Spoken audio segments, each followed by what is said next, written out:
I am the resurrection and the life, saith the Lord. He that believeth in me, though he were dead, yet shall he live. And whoever liveth and believeth in me shall never die. President Jimmy Carter was officially laid to rest today.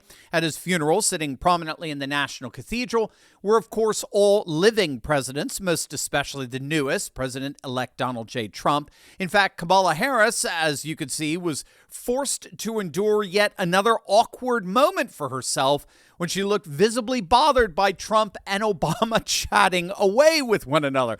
I thought her certifying her own defeat on J6 was her last humiliation ritual. Obviously, I was wrong. But what made this gathering all the more fitting was how it actually reveals what many believe to be Carter's most lasting legacy.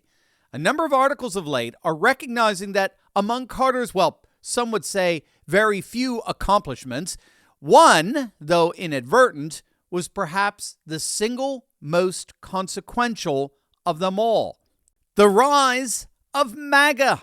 That's right, even leftist pundits are admitting that we ultimately have Jimmy Carter to thank for the success of Donald J. Trump. How so? Well, stick with me and find out. Hey, gang, it's me, Dr. Steve, your Patriot Professor, here to celebrate along with you the rise of the new golden age that you made possible on November the 5th. So you know what to do. Make sure to smack that bell and subscribe button. It'd be an honor to have you as a regular part of this channel. Before we dive in, let's give a huge shout out to the sponsor of this video, and that's our good friends over at Home Title Lock. If you have not yet secured the deed to your home, you know you need to do this. You got to click on that link below right now and protect yourself and your loved ones. The deed to your home is the only document that proves you own it. But the problem is that the deeds to all our homes are now online, and so criminals are free to find your deed, forge your signature, refile as the new owner of your home, take out tons of loans using your home's equity, and then they stick you with all the debt. But that's where our good friends over at Home Title Lock come in. Gang, they're absolutely amazing. Home Title Lock gives you the peace of mind that the deed to your home is absolutely and completely protected. Click on that link below right now. Use promo code Turley Talks, and all you got to do is enter your address for your no-obligation home title scan to see if you've already been a victim of deed theft. That's a $100 value, absolutely, totally free with my promo code Turley Talks. So don't wait for the worst to happen. Only regret you didn't do something when you could have. Do what I've done. Do what countless patriots have done. Click on that link below right now and secure your home today. In the last 2 weeks of remembrances for Carter, there have been a number of articles detailing Carter's inadvertent contribution to the mobilization and political rise of the Christian right, which has been instrumental in Republican political success, starting with Ronald Reagan in 1980, which of course unseated Carter, and most recently culminated in President-elect Trump's sweeping popular vote win in November. Now, hard as it may be to believe, but Carter was originally the darling of the evangelical voter. Take a look at the 1976 electoral map. I know this looks like it's from outer space here, but Carter won, as you could see, overwhelmingly Southern and Bible Belt states. We're talking Texas, Louisiana, Mississippi, Tennessee, and of course, his native Georgia. As journalist Chris Lehman put it, running as a post-Watergate reformer who pledged that he would never lie to the American people, Carter seemed like the political equivalent of a revivalist Southern preacher, calling a sinful nation to a renewed sense of purpose and hard-won redemption. Well, that altar call, as it were, ended up winning the vast majority of evangelical voters in 76, who cast their vote for the first overtly born-again evangelical Christian presidential candidate from the South. Well, all I can say here is that things quickly turned sour. Now, at one level, it appeared to everyone, whether you were an evangelical or not, that Carter was clearly in over his head. I mean, the economy became fractured and weak under his tenure. Sky-high inflation mixed together with massive recessions, giving us the infamous years of stagflation, right? Remember the energy crisis, the OPEC embargo, and the mile-long gas lines.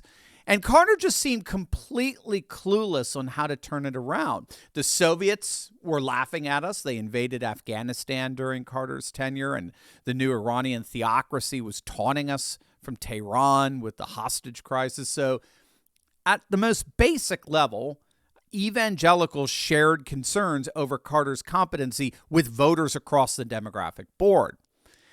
But for evangelicals in particular, Carter committed the unpardonable sin of planting himself firmly on the left side of the emerging culture wars. So, for example, Carter supported the ERA, the Equal Rights Amendment. He was a fervent proponent of abortion rights, and he appointed feminist activists in his administration. These included Sarah Weddington.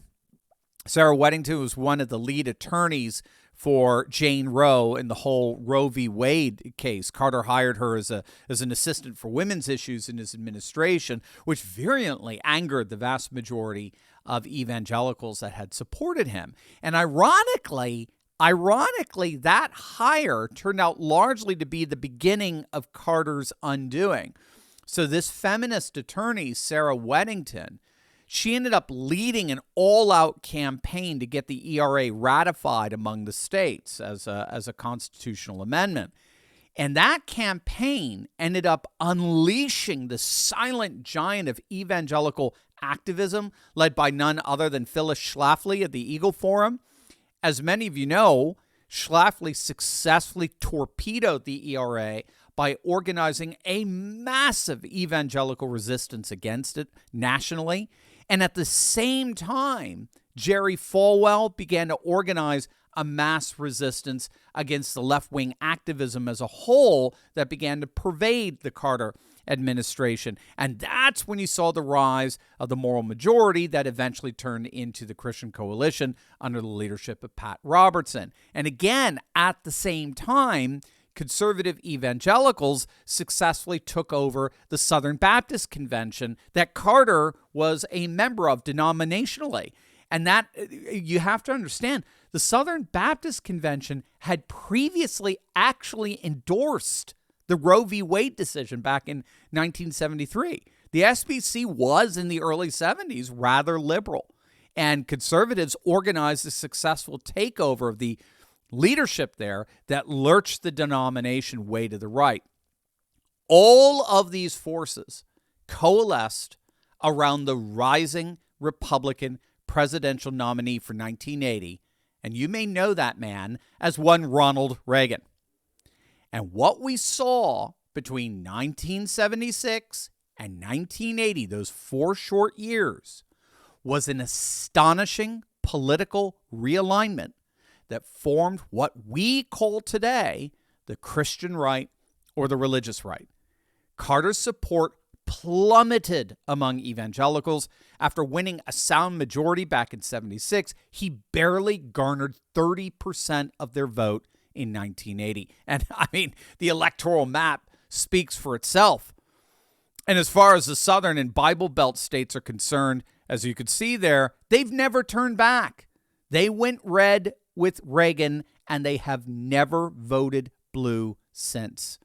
However, inadvertently, Jimmy Carter's lasting legacy is indeed the rise of the religious right as a major political force in American politics. Then enter this man, the one, the only Donald J. Trump. Simply put, no Republican candidate has garnered and galvanized so much evangelical support as he has. In 3 election cycles in a row, Trump got over 80% of the white evangelical vote. In 2024, he got 52% of Catholics, and among white Catholics in particular, he crushed it with over 60% support. Now, of course, the woke left is very hesitant to admit all this. Some do. Some are willing to recognize that Carter's failure led to and was made possible by the rise of conservative Christians as a political force. But regardless, it does appear that more and more are indeed admitting that this may be Carter's most lasting political legacy.